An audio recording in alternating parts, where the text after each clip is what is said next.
Hi, my name is Alyssa Smith, and I graduated from Kennesaw State University in May of 2020 with a BFA in studio art and a concentration in sculpture. I have always had a fascination with mythology, and while I was in college, I took a philosophy class, and I was exposed to different ways that people view existentialism and spirituality and just the way that they interact with the universe. I found myself being drawn to animism, which is the belief that everything, like living and non-living, has a soul and a spirit. It is often thought as one of the first religions held by people, and you see it in certain indigenous populations all over the world. I thought it was really interesting that these cultures don't depict people and animals in a realistic way, but rather it's like they depict the spirit.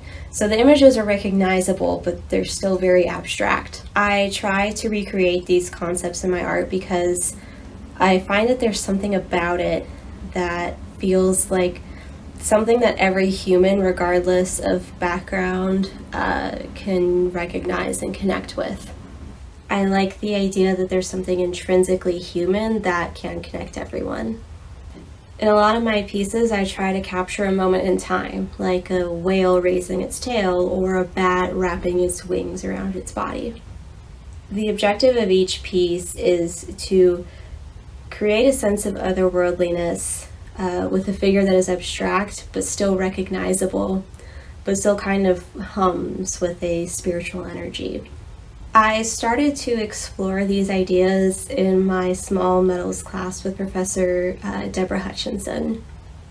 Charm number 1 was actually created as the first project for that class, where we were exploring how to rivet metals together.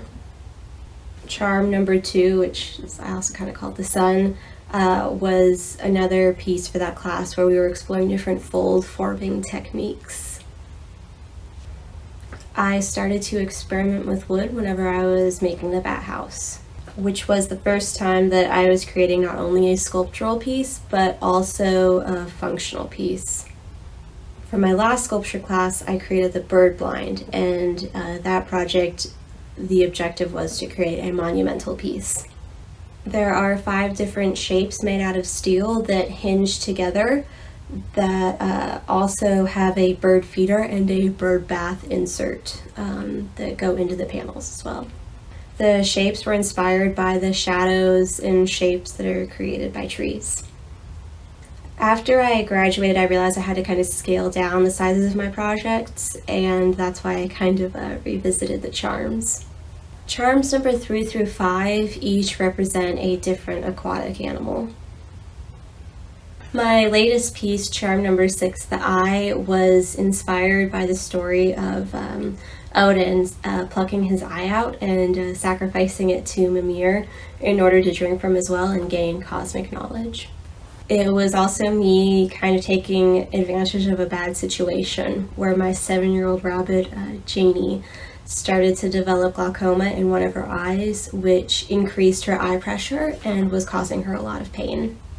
She was on several different eye drops for about 3 months, and despite me giving her eye drops 3 to 5 times a day, she still ended up losing all vision in her eye, and we still weren't able to control her eye pressure. My vet and I decided that the best thing for her moving forward would be to remove the eye. I kind of came up with the idea to kind of create a reliquary for her eye, and my vet was all for it. The design of the piece was meant to kind of capture the moment that Odin had already plucked his eye from his skull and about to drop it into the well. Going forward, I plan on continuing to explore different ways to reflect the spirit that exists not only in everything, but also in moments of time.